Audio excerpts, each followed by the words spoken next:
I'm Stila Webb. And I'm Shuvom. I'm going to write my first fiction novel this year. And I'm going to film it. And we're going to release one video each week. And if you keep up with Stila's word count, by the end of 2017, you'll have... I think successful editors are really sly politicians. Alright, 10%ers. We're back after 4 weeks of long deserved vacations. 2 weeks. Now we're going to go the downhill slide after 4 weeks of thought. 2 weeks. We're going to get you ready for editing your book. The last half of the year has us editing for 17 weeks. And then talking about publishing for 5 weeks. So the last 5 weeks we're going to talk about making a cover, making a blurb, how to put things on Amazon or Smashwords. Yeah. Maybe a little bit about traditional publishing and why we didn't choose it. Yeah. But that's going to be the last 5 weeks. For the majority of the time this last year, we're going to do editing. 17 weeks of editing. Yeah. Why are we doing 17 weeks of editing? You're going to be editing a lot more than you think you are. We just basically did a rough sketch of our book. We don't have a painting yet. We have a sketch. It's going to take a lot of work. It's going to take a long time to make this pencil sketch into a painting. Yeah. Your tendency is going to be want to edit for 2 weeks. You're going to want to be like, oh, let's do a spell check, let's clean up some stuff, and let's shove it out there. Print it, ship it, we're done! Yeah, no. That's going to be a crap book. Yeah. For example, the erotic kids movie, Wreck-It Ralph. They went through 8 complete rewrites and drafts of that movie at Pixar, and, I guess spoilers for Wreck-It Ralph, King Candy wasn't revealed to be the villain, the other driver, until like the 6th draft out of 8. And we're not even talking like they wrote down a draft. No, they actually animated an entire movie like 6 times. That King Candy was the evil racer who had been rewriting her memories didn't come out to the 6th draft of 8. Yeah, they didn't put those two together, and yeah. So when you wonder why does everything just work in a Pixar movie, it's because they spend these 17 weeks of editing and going through pass after pass. They spend a lot of time refining the product until they get a good story out of it. They don't just rush it to the end. They really put that time into refining it into something awesome. So we're going to do the same. And the big principle for editing sort of is... clarity is king. No. Damn it. The big principle for editing is, what does it say on the card? Big to small. What do you mean by big to small, Stila? You start editing your structure first, and then you move down to polishing. And the whole point of that is you don't want to bother polishing something that might not even stay in. You might be fine-tuning the scene you really love only to realize you either need to cut it completely or it has to be combined with another scene. You have to rewrite it anyway. So it's just a waste of time to polish when you actually have to repaint the entire thing. Like, don't bother. What's the example? Where's the example? The point is Wreck-It Ralph the actual... No, you already used that example. Don't worry about fine-tuning the individual dialogue of a character when you don't know if that character is going to be there in the second draft. Yeah. Right, so don't worry about, okay, you get the idea. Alright, edit big to small. This is done. This is done.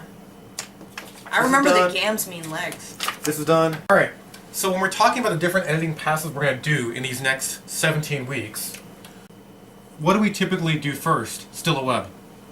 Plot holes and character holes are the first things you want to nail down. Nail those holes is what you're going for, yes. You want to nail those holes. Yeah, okay.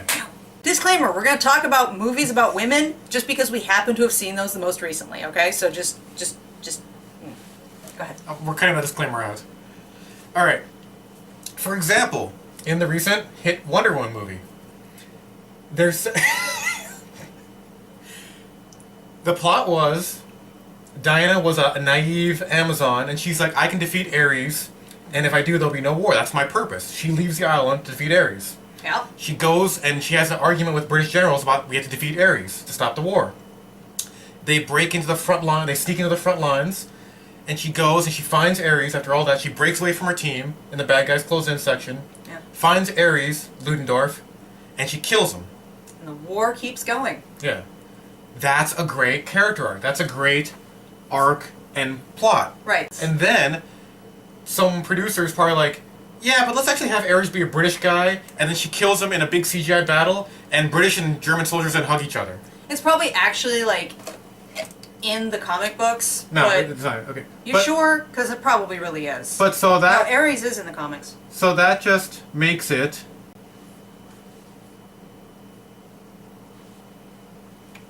It was a really nice adult story to start with, and then they had to actually have a real Ares, and it just kind of killed the good moral lesson there. So that made the movie what? Stila? Jump the shark? Jump the shark! You got it. So, when you're doing your first pass, you're looking for things that we'll tell you how to do this in the coming weeks. You're looking for things that break your plot or things that break your character's being. Break the theme. Yeah. So things like the Wonder Woman jumping the shark actually having Ares exist as something you can stab. Okay. So after we do plot holes, I like to do clarity pass in each scene. Just dives right into the scenes. Yeah, well we can do it separate. Damn.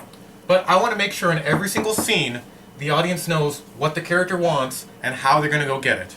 Clarity is king. We'll talk about that later. Yeah. For example, in the hit recent movie... Oh, Atomic Blonde. Oh my gosh, why was that not good?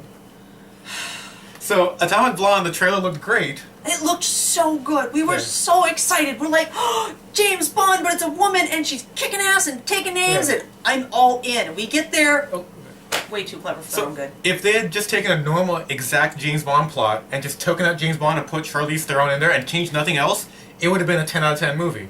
Because how funny would it have been when she seduces the French operative, when she does all the stuff James Bond normally does, but it's Charlize Theron.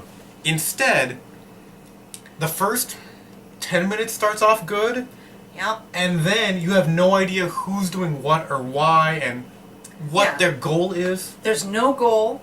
Nobody talks about where they're going to go next. We don't know where they are half the time. Are they in the east? Are they west? Who is she going to see? Why is she going to see this person? Yeah. What is her motivation? Without that, you're lost. And it's just a kaleidoscope of things happening with no understanding. There's nothing tying you to it because you're not with them mentally. So that's... No, I was hammering that.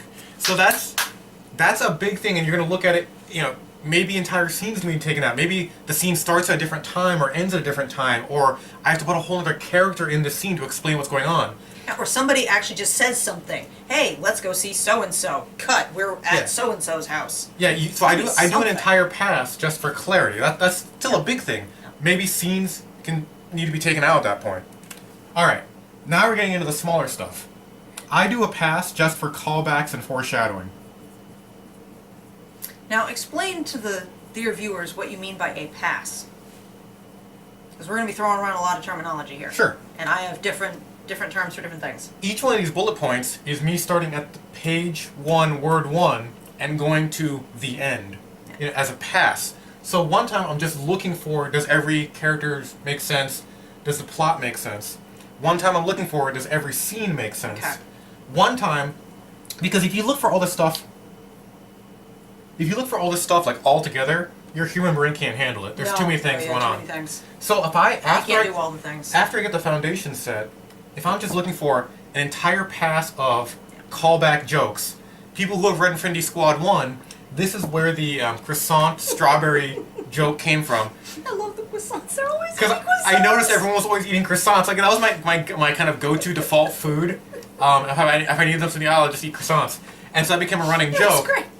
But I didn't notice it until the third draft, because I went there and specifically did the callbacks and call forwards and foreshadowing for the croissant stuff. So, also foreshadowing, you want things to be surprising but not a surprise. Like, I don't know how to say that. Like, you want things to be... Hinted at, but not blatantly said. Yeah. So that the readers can feel, A, they can be coming with you, and B, they can feel like a competent person who's figuring things out. Yeah. And again, we'll talk about that in the later weeks about how to foreshadow for the smart reader, the average reader, and the dumb reader. You gotta do all three. You got to. This is, again, the British mustache Ares in Wonder Woman. Yeah. Like, there was no foreshadowing that he was evil, really. So I do a whole pass just for callback. But this is smaller details. I actually have different terms for it. So when I'm fixing big stuff, I call it a draft. Anytime I go through and the story changes drastically, that's a draft. So I go through the first draft. I'll go through and change all this, and I've got some character issues. That's going to be my second draft.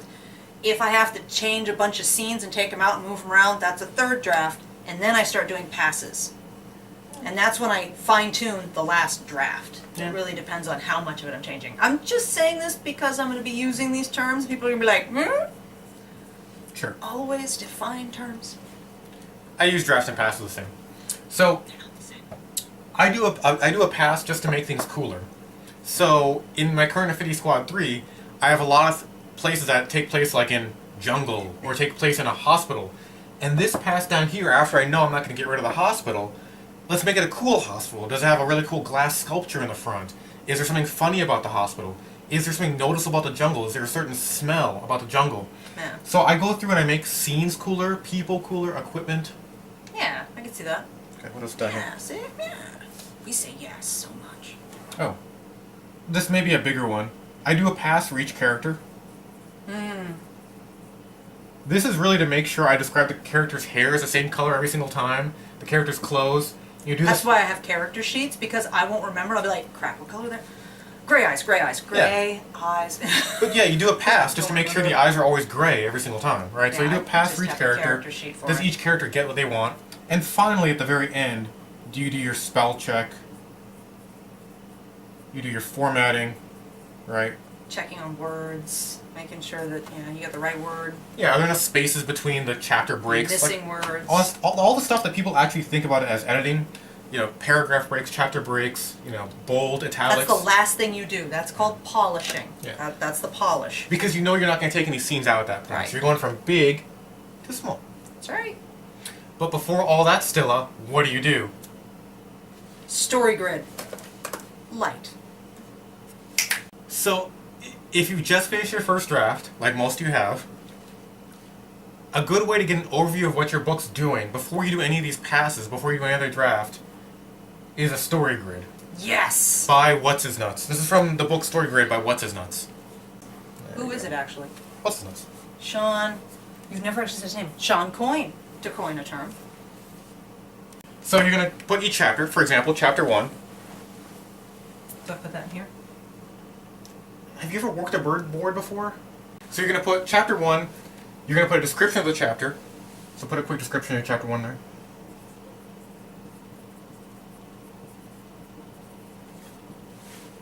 And then you're going to put, as a bare minimum, the number of words in that chapter. Okay, and you're going to keep doing that for every single chapter. So just quickly do it for all the chapters. And when you're done, it's going to look like this.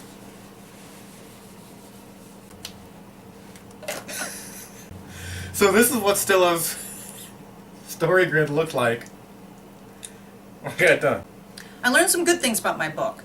A, most of it is well paced. As you can see, most of the chapters are roughly 2,000 to 4,000 words. I've got a good average of 3,000 words going. So again, that's a rough guide. I like to keep my chapters around 3,000 words for a fast-moving story.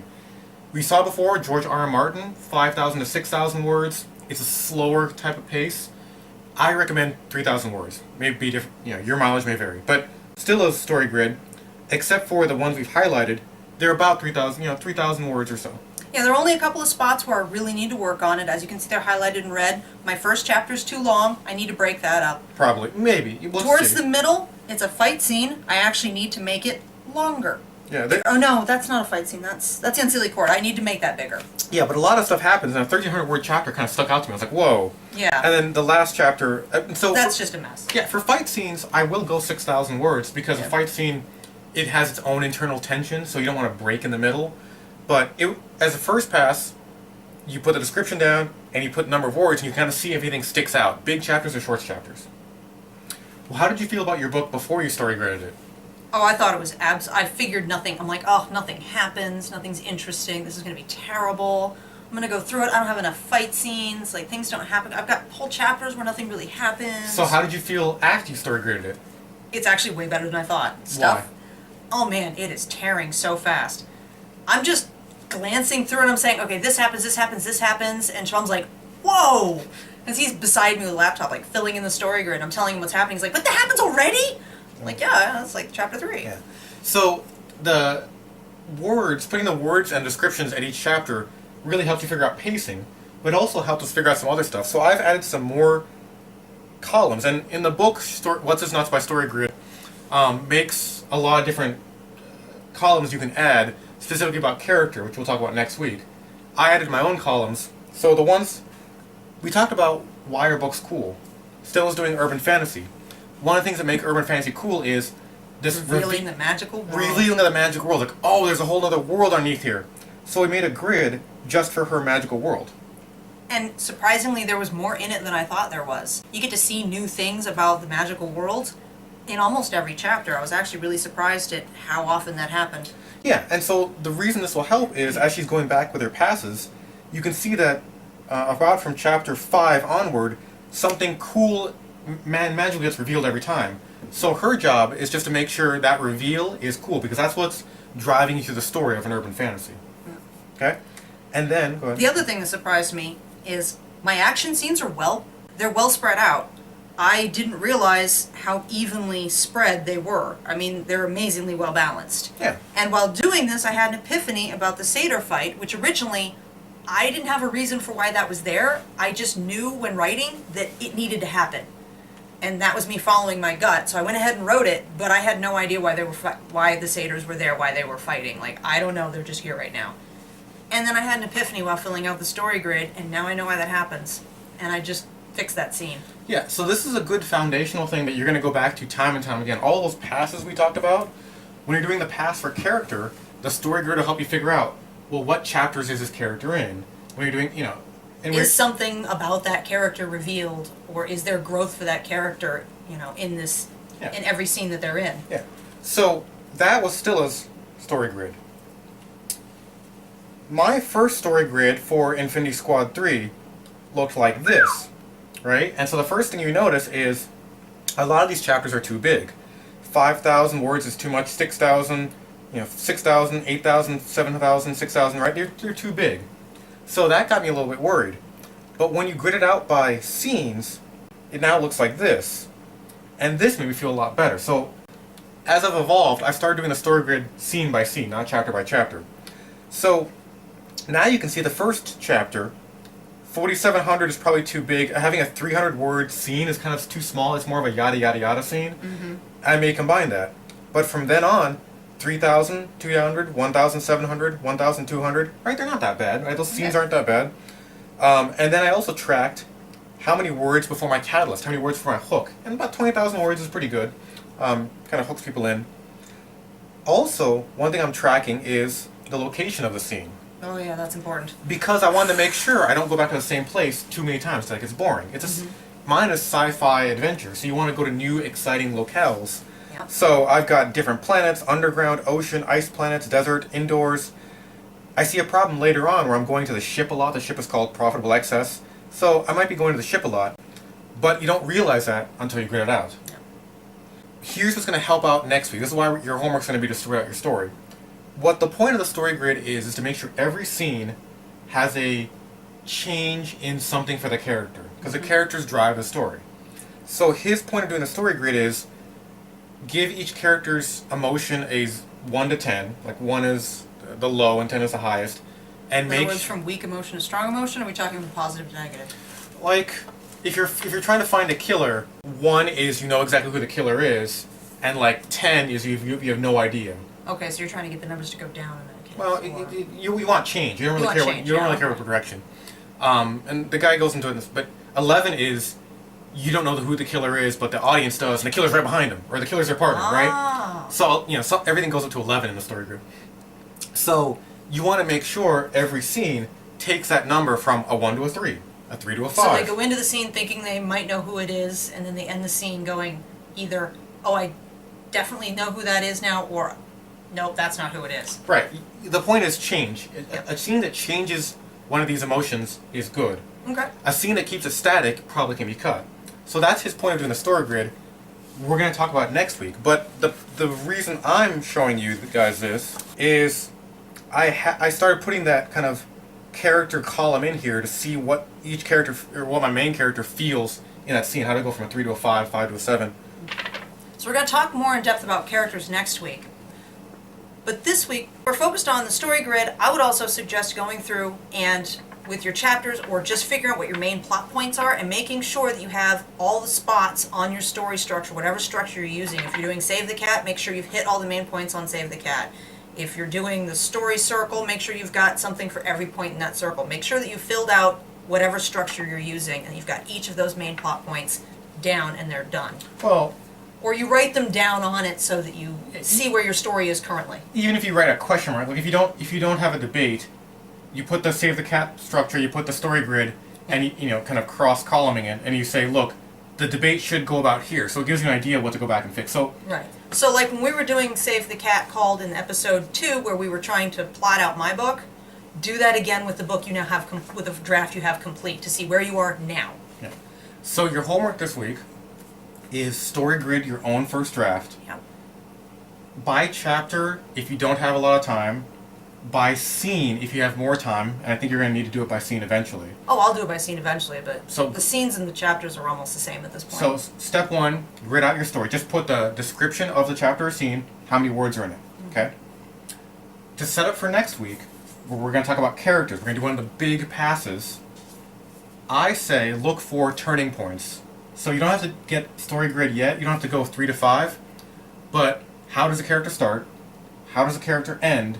And what are individual scenes that take them from one to the other? If they start hating their father and they end up loving their father, what is a scene you can identify on the story grid where that she takes 2 more steps toward loving? And another scene, she takes 3 more steps toward loving. What can you identify as major turning points?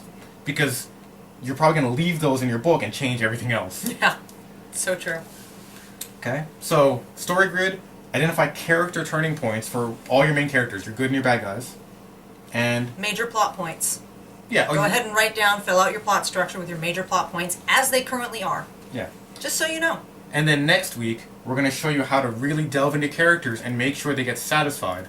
If you want to read ahead, we're reading the book Creating Character Arcs, The Masterful Author's Guide to Uniting Story Structure by K.M. Weiland. So, It's very good. I highly recommend it. so we're going to talk about that next week, story grid this week, and until then, stay blossom, Gotham. How do we end these things? I keep forgetting. It's been 4 weeks. 2 weeks. Until then, get editing. .org?